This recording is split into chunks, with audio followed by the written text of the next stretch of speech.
Thank you very much, Oliver. Thank you, everyone, for being here this morning. It is an honor for me to be a keynote speaker in this conference. For me, Gameplay and Gaia are references of what is going on internationally and also locally. In Pompeu Fabra, we have, in the last 5 years, I would say, a great dynamic team of people who are critically exploring the intersections between education, research, and games and contemporary culture. And this means a lot to me since I started my career here at UPF 30 years ago.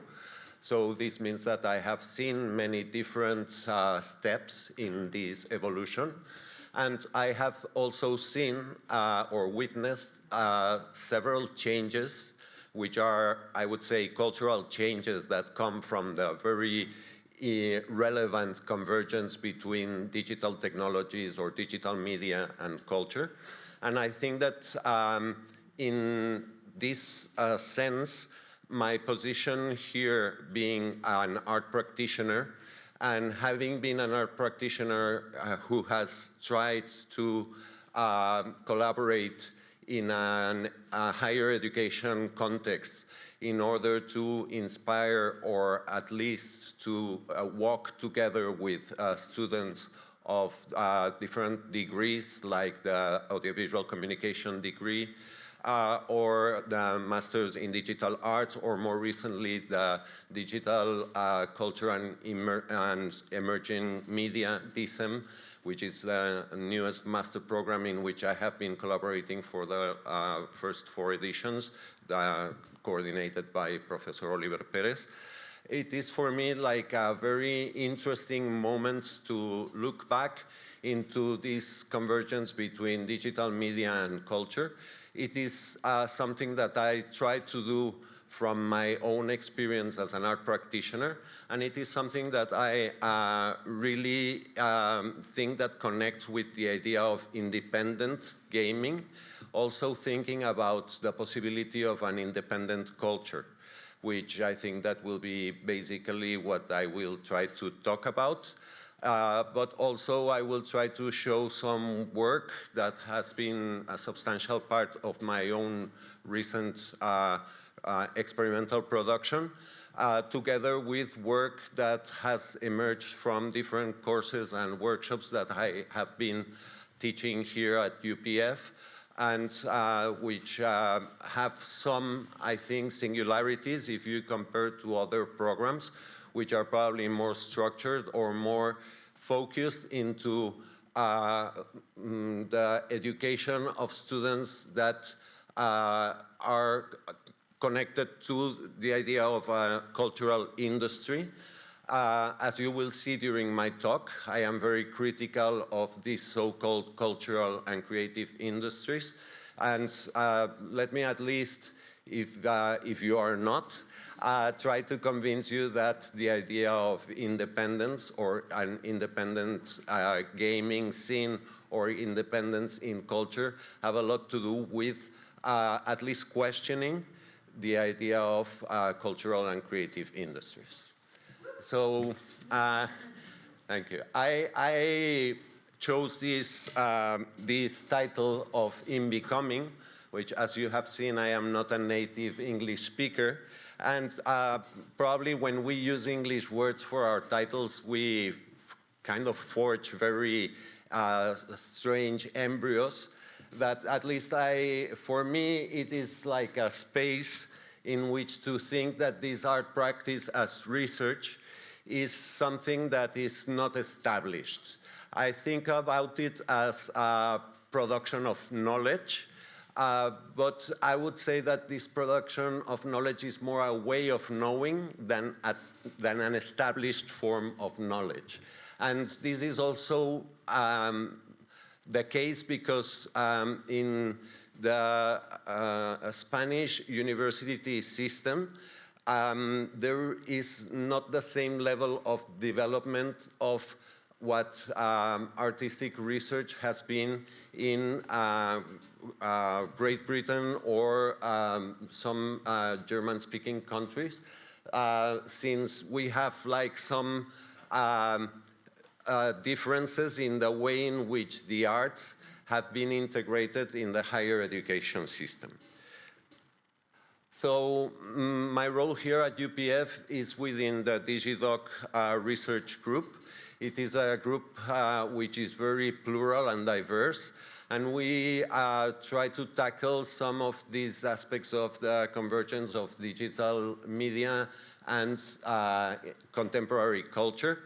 We have worked for several decades now in collaboration with different art institutions, cultural institutions, and we have developed works that have that go or range from what would be like digital museography or museology, together with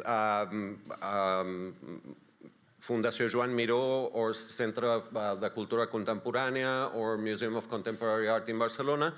But also we are still interested in preserving this line of experimental production as a way of knowing. So this means that this experimental production is not necessarily prototypes for what will come in the industry. It's more like the way in which we build our own prototypes or demonstrators in order to understand what we are talking about, because our research is not mainly about reading and writing about new media. It's more about a hands-on approach, an experimental approach, which leads to these different sorts of dissemination types, which go from papers or books to also like many decades ago, CD-ROMs or interactive installations or websites that have this experimental research approach. So I am part of DigiDoc and specifically the Digital Arts and Interaction subgroup within DigiDoc. I was thinking about how to explain the title a little further. For me, these 30 years at UPF are about while I become something or during the process of becoming or as I myself become something. And I know that this might sound like very doubtful, if that is an English word, but I really want to speak from vulnerability, thinking that our position as researchers at the university is not something that can be stabilized only by like our jobs, our salaries, the fact that we have students that come every year and that we teach for them. It is also something that has to do with the idea of being a human being in these strange times that we are living. Also being or thinking if there is a possibility of being an artist in our time, and also if there is the possibility of being an intellectual in our time. So the idea of becoming and not knowing exactly where I am is also relevant for my experience, and is something that for some reason I think that, or for different reasons that I know that, but maybe are not relevant here, I think that is also a time where the process of education or the context of education has to deal with these vulnerabilities of both students and professors. So let me start with a quote, because I thought that we have like a critical background in Spanish language, which is maybe not as influential as the English written critical background. And I wanted to share with you a short quote of José Luis Brea, who was one of the main art critics who worked around the idea of the first developments of interactive media and net art specifically during the 90s. And unfortunately, he died I think in 2004 or 2006. So, but he has some ideas that are, for me, are very relevant and have to do with, we could call this like some kind of post-media art critique. For José Luis Brea, it is important to say that the appearance of a technological novelty is not what makes an art form appear. For him, there is something that is more relevant, which is what he calls autocrítica inmanente in Spanish, which would be this inner or inherent self-criticism that is generated by works that are not only developed by artists, but that in the same time that they are developed and presented to the public, also can generate their own internal self-criticism. So it is artworks that not only explore the potential of new technologies, but also develop their own critical ways in which they approach these technologies. We could say, if we don't want to get very transcendental, at least in ways that are non-conventional. So this path into non-conventionality and trying to work with new media that are broadly present in the mainstream culture can also leave way to a more critical approach and sometimes more poetical approach to these technological novelties, offering what would be like new forms of art, which, as he says, doesn't come from the technology, but are a cultural elaboration in which technology has a very relevant position. For me, during these 30 years, I have been working in this central part of this human-computer interaction level, trying to understand the relations between human beings and computers. Here you have representations that are very much conventional of what would be on the left side the research and experimental production, and on the right side the cultural reception forms that emerge from this. Of course, maybe the devices here take a lot of space in the representation, but what's relevant for me is that this human-computer interaction approach was the first step for me to try to understand and critically analyze the artworks that I was trying to do, and also the artworks that I saw that were emerging in my generation.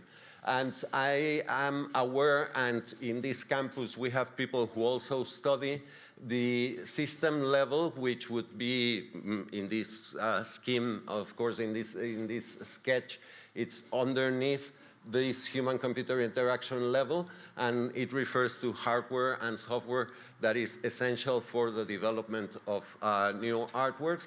And also there is a level above, which is the cognitive level, which is also very interesting because I think since the avant-garde, we have seen a lot of art critique that goes straight into the perception of art, not only about the production of art, but also the perception as a biological aspect is not alone. It's also several levels of cognitive processes that sometimes are not only biological or physical, but also strongly cultural. So in this cognitive level, I think that interdisciplinary research, which gathers specific skills from cultural anthropologists, sociologists, cognitive psychologists, artists,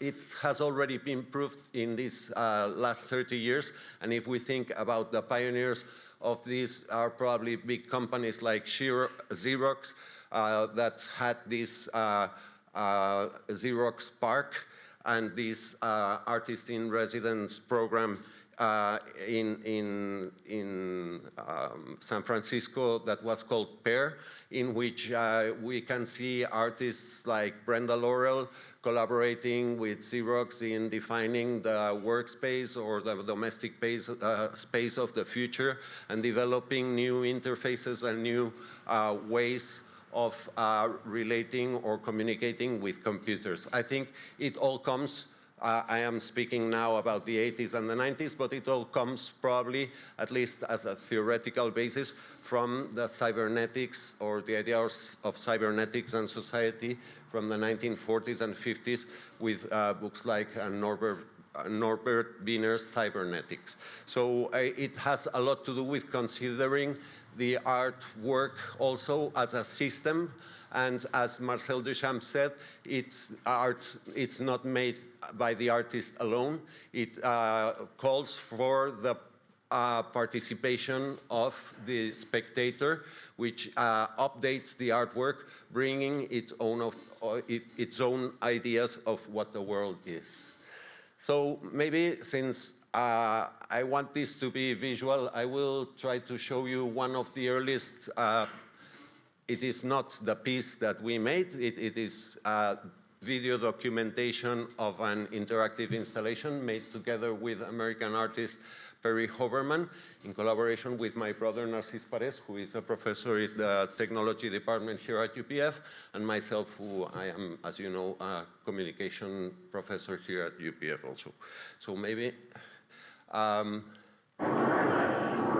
there's an audio here, so I will leave it.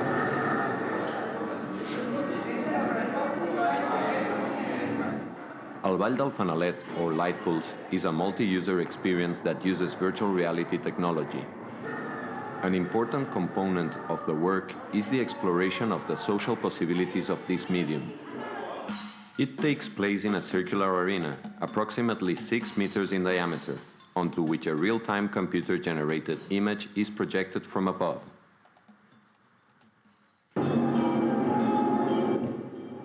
On entering the arena, each user is given one of 4 fanalets, paper lantern typical of a Catalan popular dance.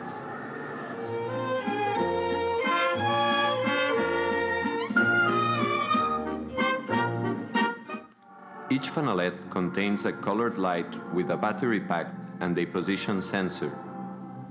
The sensor reports its position to a host computer, allowing each fanalet's position to be tracked in 3-dimensional space.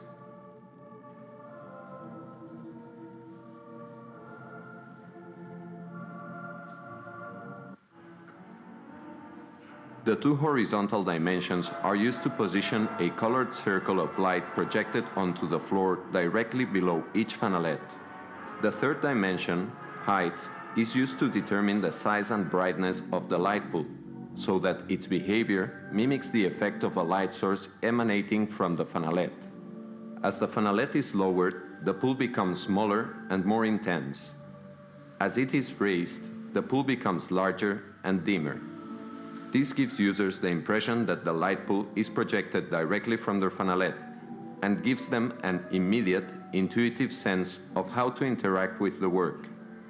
Each light pull is a kind of window onto a virtual ground plane, which otherwise remains shrouded in darkness.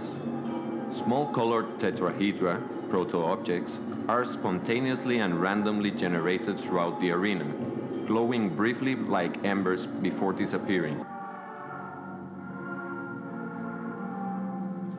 Each proto is matched in color to one of the 4 fanalets.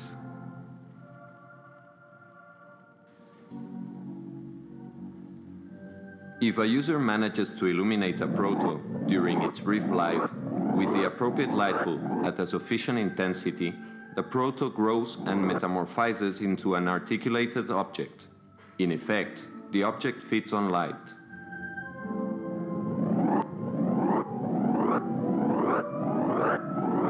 The objects range variously from mechanical to biomorphic, abstract to ornamented. When the object has reached sufficient size, it remains stable and is thereafter under the control of the user. At this point, If the user fails to decrease the intensity of the light by raising their fanalet, the object grows until it bursts, scattering a new crop of colored protos onto the floor. These protos can then be nurtured by other users, and the cycle continues. Once an object is grown and stabilized, it becomes the user's partner. Slow movements of the fanalet are interpreted as leading movements, which the object follows as it dances around the light bulb.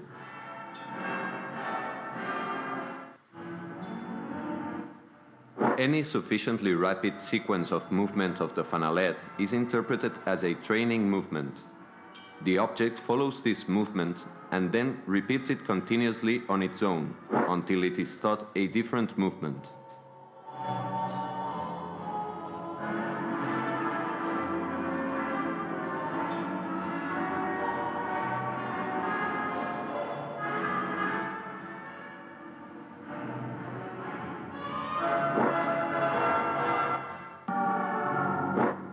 By alternating rapid and slow movements of the fanalet, users can teach, dance, and interact with their object. Although the projected image is two-dimensional, the objects themselves have been modeled in 3 dimensions, so that upward and downward motions of the fanalet affect the object's orientation and scale. Each object is made up of 3 distinct parts, which follow the motion of the fanalet at slightly different rates. This gives the objects a somewhat fluid appearance. Certain details are only revealed when the object is in motion, a bit like a peacock showing off its feathers. From these interactions emerges a complex, ever-changing dance of participants and virtual objects. New users can enter at any time, as long as there is an available fanalet, and users can stay as long as they like. Additional spectators can watch comfortably from behind the circular railing that encloses the arena. Several users can share a single fanalet, passing it back and forth as they wish. The atmosphere is one of a casual but concentrated chaos, as users observe and interact with their objects and each other. Each event in the piece has an audio component as well. A delicate glassy tinkle as protos appear, the whoosh of a pneumatic pump as objects grow, whipping air currents as objects are trained, and so on.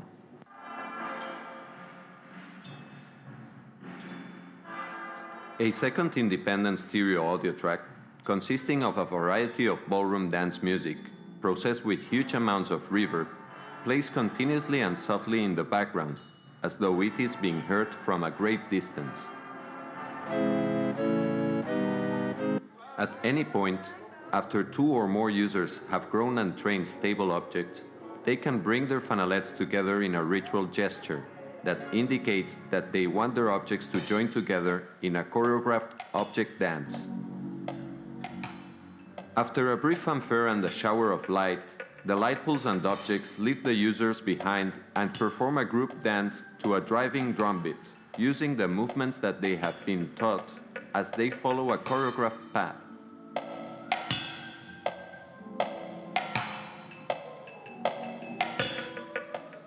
The light poles then leave the arena, and users can begin the cycle again.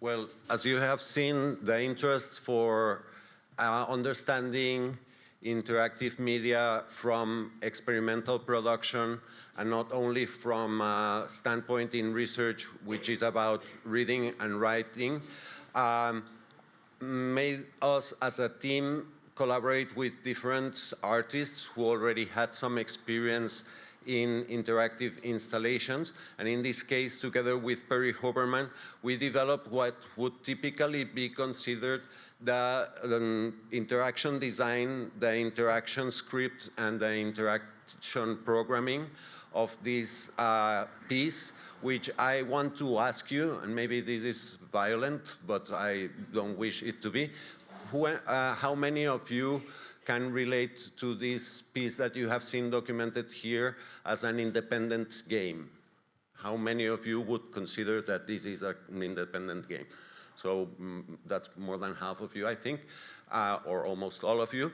And for us, it was not so clear that it was a game. We always thought that it had more to do with abstract art.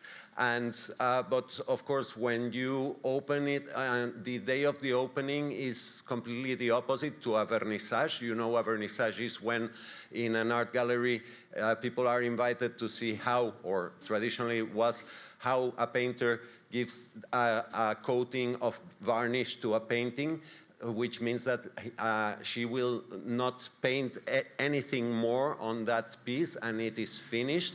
So that vernissage means the end of the creation process, and something different starts afterwards.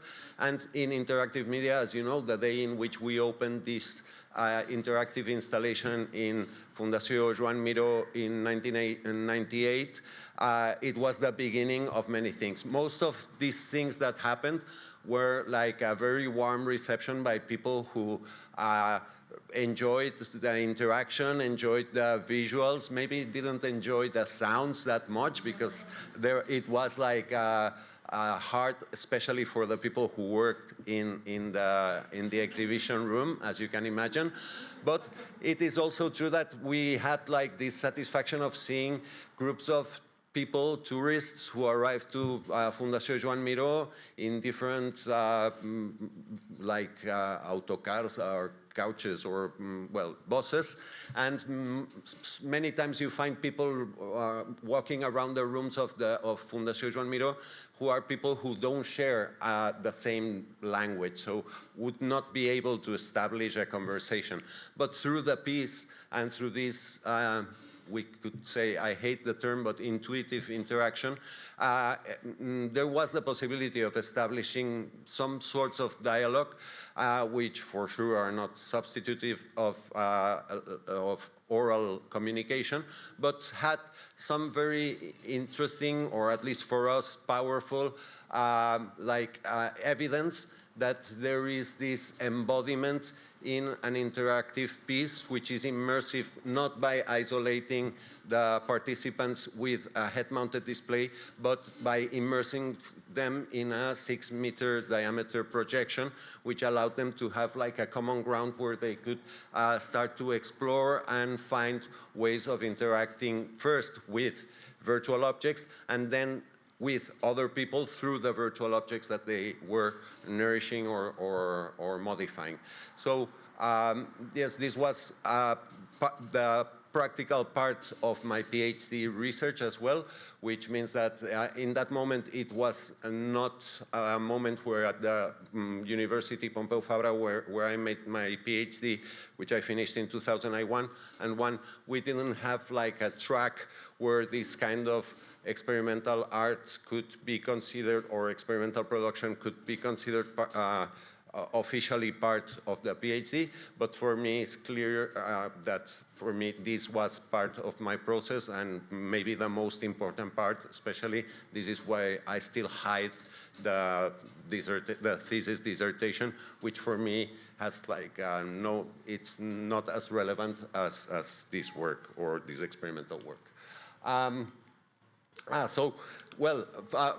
It is also important, like in that moment, it was not about only like having a successful installation that started traveling and that suddenly allowed us to present the work at the Tate Gallery or in other places that Professor Oliver Perez mentioned, but also to feel part of like an international generation of media artists that we met in different conferences, in different gatherings. And as Eduardo Cach, the Brazilian artist and curator states here, it's like something that it was not a moment where we could identify our work with any of the isms of the avant-garde, but we felt that there was this attitude which was an avant-garde in which we were making art with digital media that for sure had a lot to do with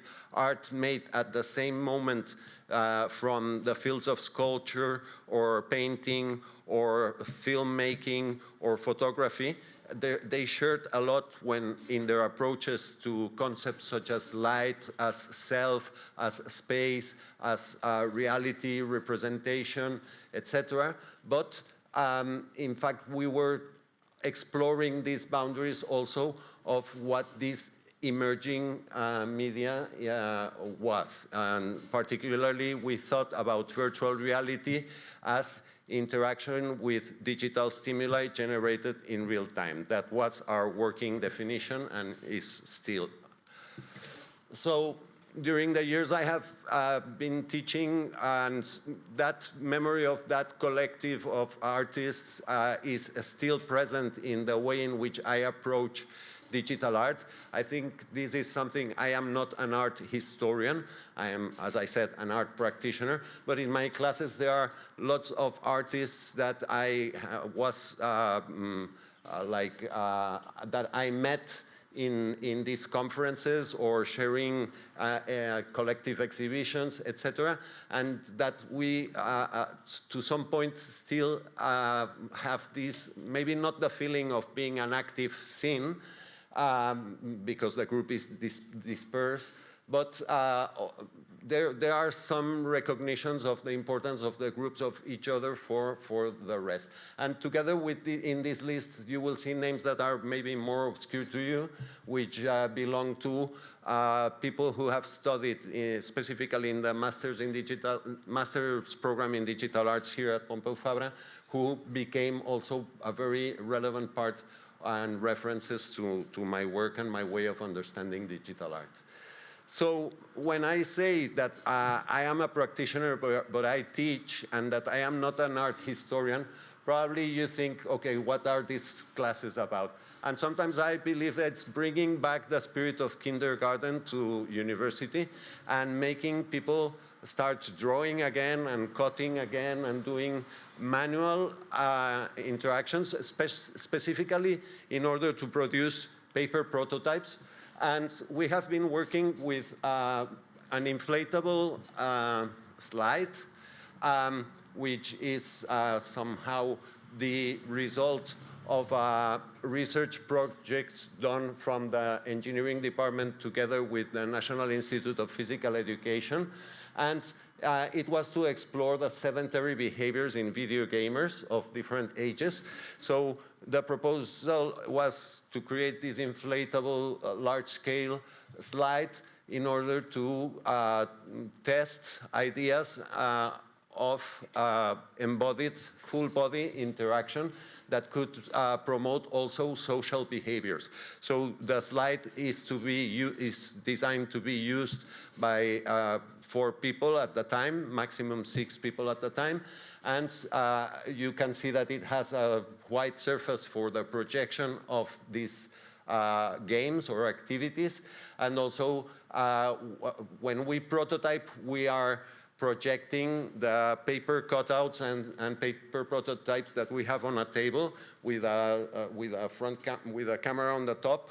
We project them there, and we test these interactions with the students. I have several. Well, this is the size of this large inflatable device or a contraption. It's 6.5 meters, and there is a large surface, and it's tall as well. It's almost 4 meters tall.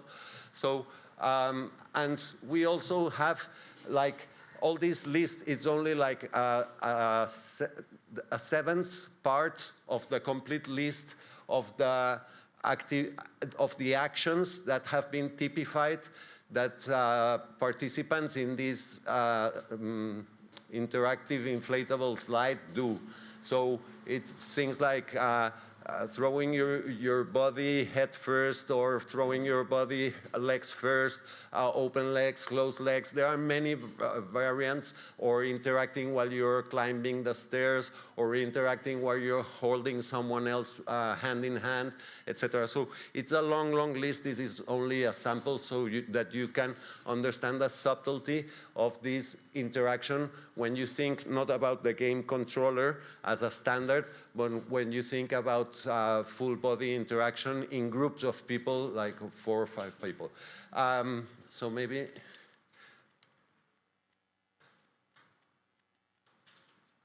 a video should come now. Oh, I think I maybe pressed something wrong here, or should I try in the computer?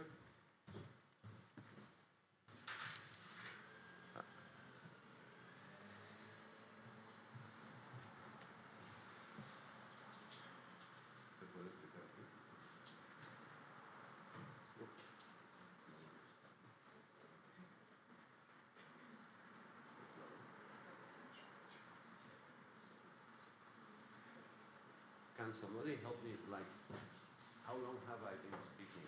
For me, it's like 13 hours. 35 minutes. Okay, not bad. Or Andrea, maybe we can jump to the next, because there are 2 or 3 videos, but I cannot move the slides from here.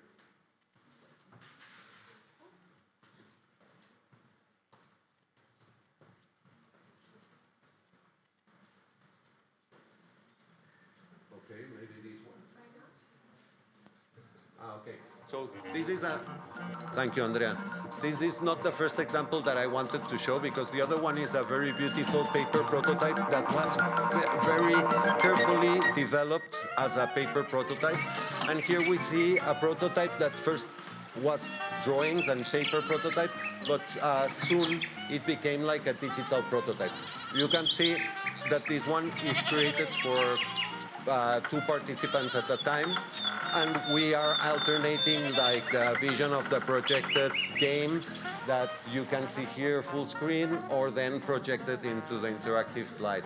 The actions are simple, as you can see, but the interactions are more complex. I think it's also interesting to think about how in our digital culture we usually click and tap on screens.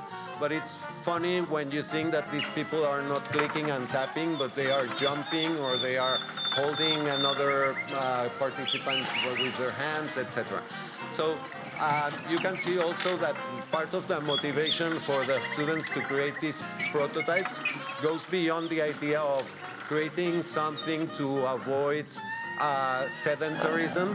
I think there's a strong sense of humor in some of these game situations.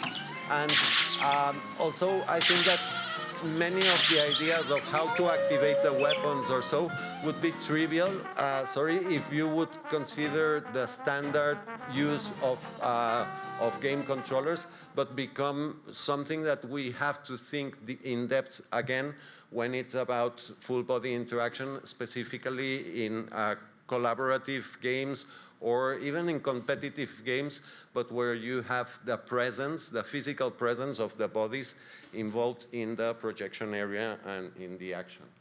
So maybe, yes, another example would be this, which would fit more into the category of exert games. It is called Acrogan, acrobatic toboggan, or acrobatic slide, and it is inspired by the drawings and the work of. You will have to help me here. I know that. See, Harry, sorry.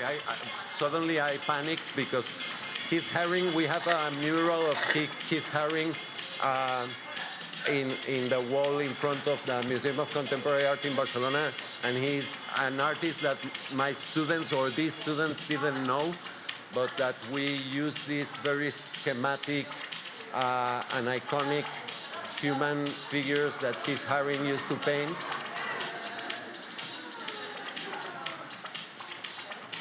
So this is a Wizard of Oz situation. The prototype was not ready, finished, and it was not a program game, but it was the way in which we worked during 10 weeks is starting from drawing and cutting, then doing maybe some more final drawings and cuttings, and then going to digital prototypes that we can test or at least demonstrate with this Wizard of Oz system, in which we have pre-recorded situations and we get people to perform as if they were playing. So it is very easy to share in a video format as a teaser of what these activities should be. And you can see that maybe sometimes we try to force it to the limit.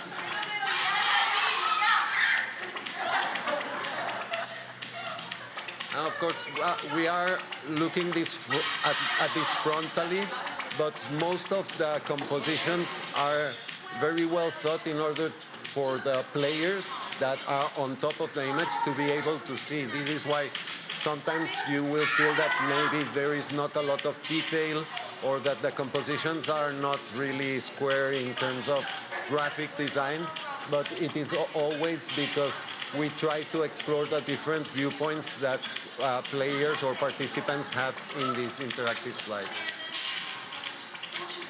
And now I am thinking maybe if we have another meeting next year, we could try to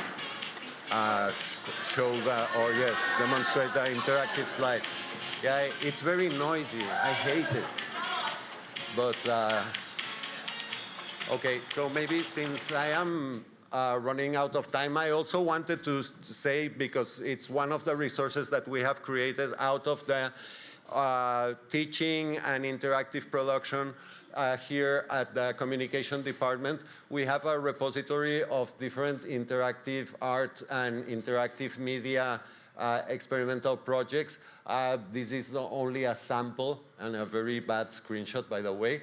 But as you can see, there are ways in which you can choose from the repository pieces that are more like artistic, experimental, or maybe more related directly to the idea of games. And there are some beautiful examples, some of them dating from 15 years ago, that are still projects that would be very interesting to see finished. Unfortunately, as I was saying at the beginning, in the last 5 years, through Arsenal and in collaboration with the communication department, we have more and more opportunities of following the work of our degree students, our master students, and even our PhD students, in order to promote and facilitate and foster the development of their projects.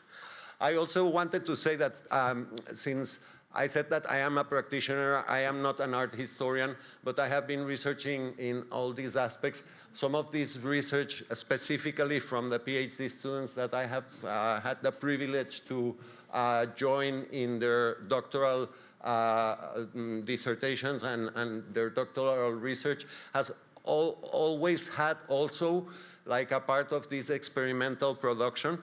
And it was the case of the thesis of Vanessa Sonia Santos, who made a wonderful piece in collaboration with Angar, which was an urban exploration game that used not only augmented reality, but also like a very strong narrative about the different layers of this neighborhood where we are, where we have this industrial past of the first industrial revolution, and it has become like sort of a technological district now. And all the tensions and situations that you can find in these different layers that are part of what the game setting is a collaborative, explorative, and geolocalized game that is played in this urban area of Poblenou 22 And we got to publish some papers together with Vanessa about this research, and some of them are available. Others, sadly, are closed or locked into editorial groups that are still making money out of this research, which comes out of public universities, which is something that we should all fight. If we believe in independent games, we should, I think, all try to publish in independent media. And also, maybe don't clap so fast, because maybe we should also consider not using some sorts of operating systems and game developing software which is not as open as it should be. Or sometimes when this university, our university, fortunately, after so many years of speaking to students of different sorts about the experience in virtual reality, the university acquired 20 MetaQuest headsets.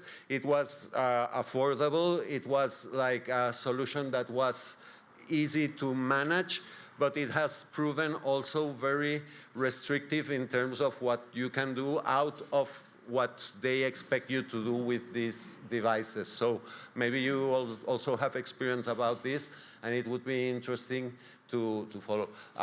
In the first years working with virtual reality goggles, we used Mozilla Hubs. How many of you know about Mozilla Hubs' existence? Many of you. But unfortunately, it was discontinued. Some very beautiful works appeared even in that very simplistic schematic aesthetics of Mozilla Hubs. But then we have moved into Sansar, which is a platform that we have been using in the last years, both in the communication degree and in the DSEM, in the Digital Arts and Emerging Media Master's Program. And Sansar allows us to have like what Mozilla Hubs allowed us to have, but it's not open source. It looks more maybe photorealistic or cinematic, but we don't have as much as control. So we are always in this compromise between what is available, what is acceptable for the public university policies, and what would be desirable for the future development of independent games.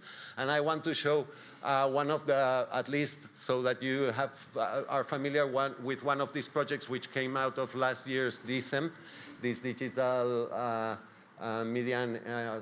Digital Cultural and Emerging Media Master's Program. And I think that Diego, one of the students, is back there. So hello, Diego. And this project was very interesting because it explores conceptually the idea of a boundary. And it does so not only visually, but also in sound terms. And it was very, very interesting to see not only the stupidity of most of the borders, but also a project that reflects both aesthetically and politically on the digital medium. And also thinking about, well, maybe how these borders also talk about other concepts that would be like in a thesaurus, like in a cloud around it, such as transition, migration, intrusion, etc. So these are all concepts that are very interesting to explore from any medium, but especially from a medium that is emerging like virtual reality. Do I have 5 minutes, 5 more minutes, or no? Yes? Okay, so maybe I would like to talk about this piece, which is an interactive installation, which fortunately was, it was a work that I did in collaboration with Marc Villanueva Mir, and with the game design of Gerard Valverde Ros. And it is like, as you can see, it is like the workspace of a factory. It's like a work table, and it has several, how do you call these? Cog wheels? Yes, cog wheels, as you can see, there. And you have these wrenches that are heavy, and you have to take these wrenches, and you can play the game, but not with a game controller, but with this absurd physical interface that suddenly when you see kids playing, most of the times they don't play individually, they play collectively because the wrenches are heavy and because they cannot move fast enough in order to control the avatar in the game. And also we have like another screen in which a Kinect depth sensor is translating the movements of the hands into some kind of particle turbulence. And we see the representation of this physicality of the human body in action.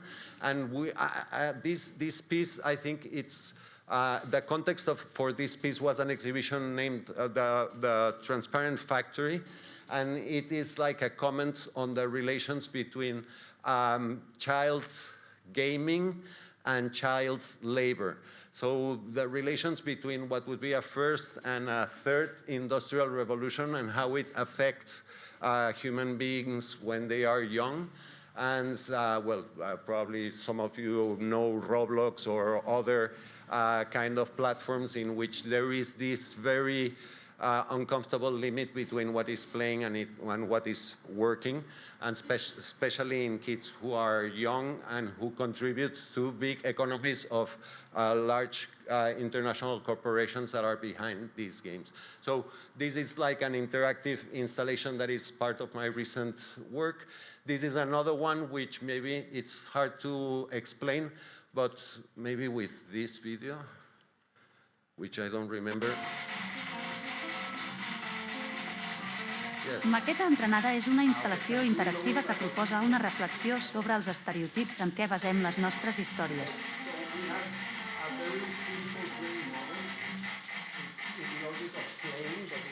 Consisteix en una maqueta ferroviària, caracteritzada mitjançant escassos elements, com una escena caribenya, situada en un passeig colonial vuitcentista. Entre aquests elements destaquen la locomotora de vapor, la xemeneia de l'ingeni, els vagons plens de canya de sucre, les cabanes, les mates de tabac, personatges amb matxets, canyers i altres amb vestimentes europees pròpies del segle XIX. Yes, maybe. Una càmera de vídeo, situada en aquest tren a escala, transmet les imatges del recorregut a un ordinador que s'ha entrenat per detectar els elements de l'escena, en temps real. Cada element té associat un esdeveniment sonor, que es reprodueix a la sala. Visitors can change the different images that are printed in cards, and as you can see, the detection system detects each of them. Once each of these images is detected, it is associated to a sound. So this is in the tradition of the musical train models that not only run around the table but create music. This is, we didn't expect it to create beautiful music, but at least to have like this feedback about these detections, which are used for face recognition in airports and which are like something that is politically very hard to process, but also aesthetically we wanted to use, or I wanted to use this system in order to reinterpret these images which are not random. These images are a collection of images that are people who were related to the slavery trade that is one of the dark episodes of many European countries, but also in the city of Barcelona, and it has a lot to do with modernism and with cultural wealth and tradition that we find in architecture, in jewelry, in many different decorative arts. But it was in part as a result of the slave trade. So we have different families of Catalan bankers and Catalan sailors who were involved in taking human beings from Africa to America in order for them to work specifically in the sugarcane, coffee, and other activities like palm oil, etc. And so for me, it was about using these images in a way in which I didn't want to impose my own vision about this story, but I wanted the train to be able to capture these images and somehow relate these images to different sounds that could allow people to play with them, to put them into play, to create their own narratives and to create their own music. So, yes, I think this is relevant as well. Finally, I don't know, I never make a big point out of saying if things are art or not art, not in my classes, not in my research. For me, that is not the most relevant thing. What I know is that in the society that we are living, most of the images are making us consumers or users, and this is what I would like to avoid. This is what I try to push, not imposing, but suggesting to new generations of students to think out of the concepts, to move away, at least to try to move away from the idea of a user or a consumer and try to do something else. For me, this is the space for art, and this is why art has a room in academia as well. So maybe to finish, and if there are any questions, we can just see the gameplay that you will see. It is the last project that I just premiered last month in the Biennial of Andorra, and it is a game made with Sansar. I would say it's a quest made with Sansar, in which you play as a young priest who arrives to Sant Julià de Lòria, which is the village in Andorra where the Biennial is going on. And you have to convince the people about how important were the facts of the Andorran Revolution in 1933, where they finally got some rights to vote democratically and rights to organize labor forces, etc. So it is like a political comment. It is also a satire.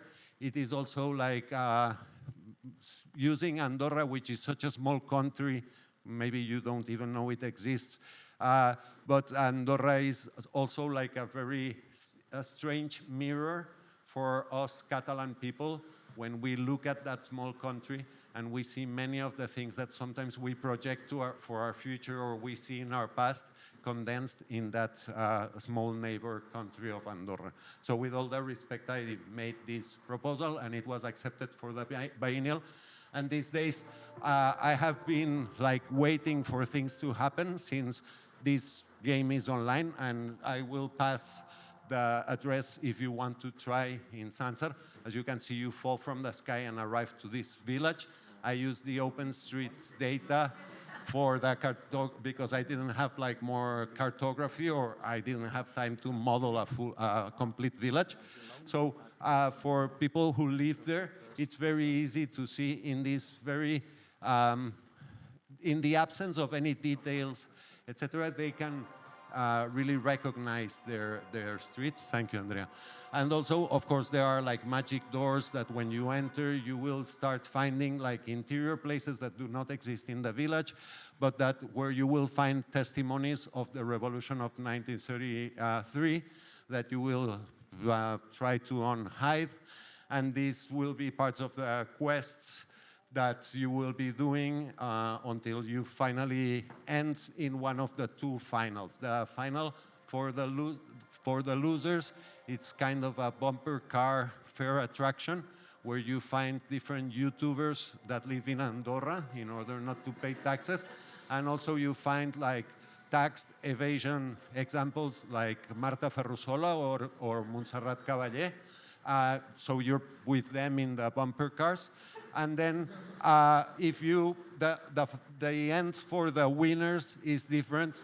It's something more like if you manage to throw propaganda for the revolution from a hot air balloon that you find, then you get the chance to go down with a sledge, down the slopes of Sant Julià de Lòria. And so we are in the transition now to a room where you find one of your collaborators. You are a young priest, but you will need to collaborate with Clau Bunny, who is a real Claudia is a real influencer from Andorra, and she's very committed to social aspects of Andorran life. And here you will see some of her videos interviewing people who are in trials for illegal abortion, or etc., other people who are illegal immigrants in Andorra. And then once you, once it finishes, I wanted to say that I got permission to play the music of the Surfing Sirlas, who is a punk band that I love, and they have a beautiful song named Pubilla, in which a Catalan guy falls in love with an Andorran girl, and things go very wrong. And then I also got permission from...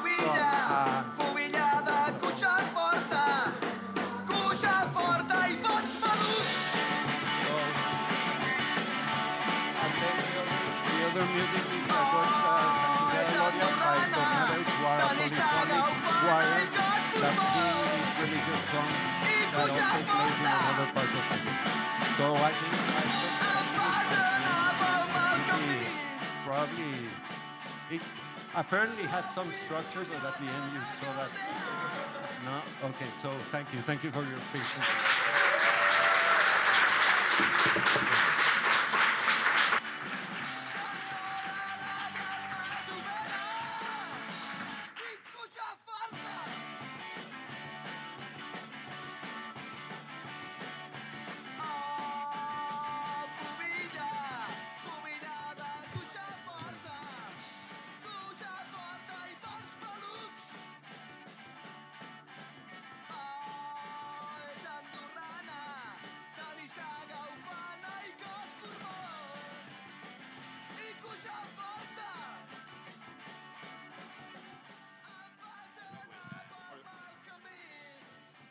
The talk has been amazing.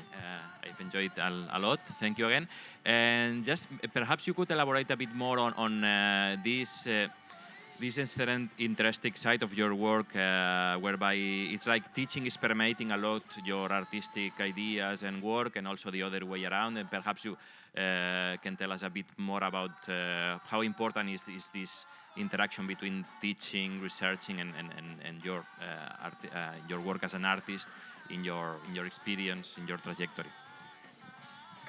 Well, thank you, Oliver. That is a great question, since in many universities that have a longer tradition in interactive media, maybe not longer tradition, but that have established different workshops or labs, the interaction with the students goes on in the lab and not in a classroom.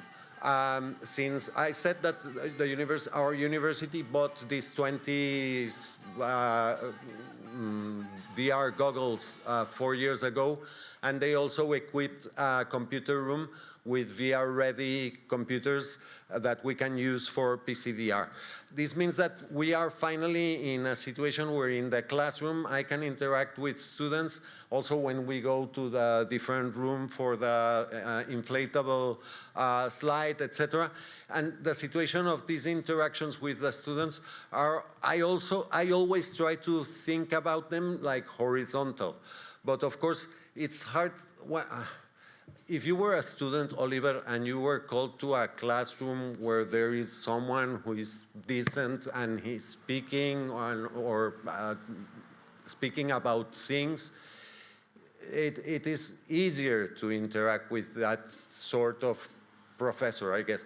But when you have like a crazy person who starts inflating a slide, and we cannot start the class since this large and noisy thing is being inflated, and we start projecting, and sometimes we have technical problems in the projection, and it's all very time-consuming, very energy-consuming, and the interactions become horizontal because I think that it is clearly not a hierarchical situation where I have control. I never have control of that situation. No, I mean it. And this is why I still believe that if there are artists who do their artwork in their own workshops, and that is the place where their experiments go on, I am doing this, I don't know if I should declare this publicly, but I am doing this in the classrooms of this university, so this is the interaction. This is the situation.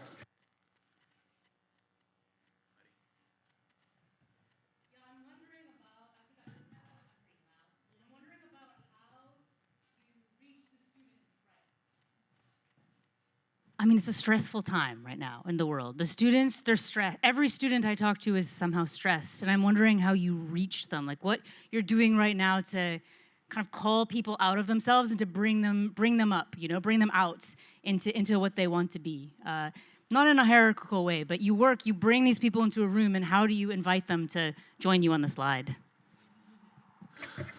Well, I think they are not the only ones that are stressed. I am also very stressed. I am very stressed. I am deeply sad because I have seen, I don't know if, was the last slide present for a while? This is depressing, and this is more clear in the last 10 years than it was in the first 20 years of being a professor here. It is depressing to see that Salvador Dalí, one of the great thinkers, but he was famous for his strange, weird visions of the world, said when he was asked which was the thing that he admired the most of his time, he said cybernetics, because through cybernetics we will restore traditional monarchies. And when I read that in the 70s, I thought Dalí is completely out of his mind. And now, the fool of the town or the genius of the town, it doesn't matter, it's both sides of the coin. Salvador Dalí was right. I mean, what we are using, this MetaQuest 2 virtual goggles, this NVIDIA graphic cards in our computers, the economy and the ideology behind the Facebook accounts and the Windows accounts that we use in the university are part of the problem, are a big part. This is stressing and it is depressing. And I wish to overcome it, even if we have to inflate a slide and try to work with paper prototypes, because this way we are thinking from another side, which is not contaminated by all this, which is present in our everyday lives. Maybe this would be, I know it's not a solution, but it's a plan, a failed plan. Yeah. A slide. We need more slides. Maybe we need more slides, but every year it's heavier for me because it is very hard to move and I'm getting old. Thank you.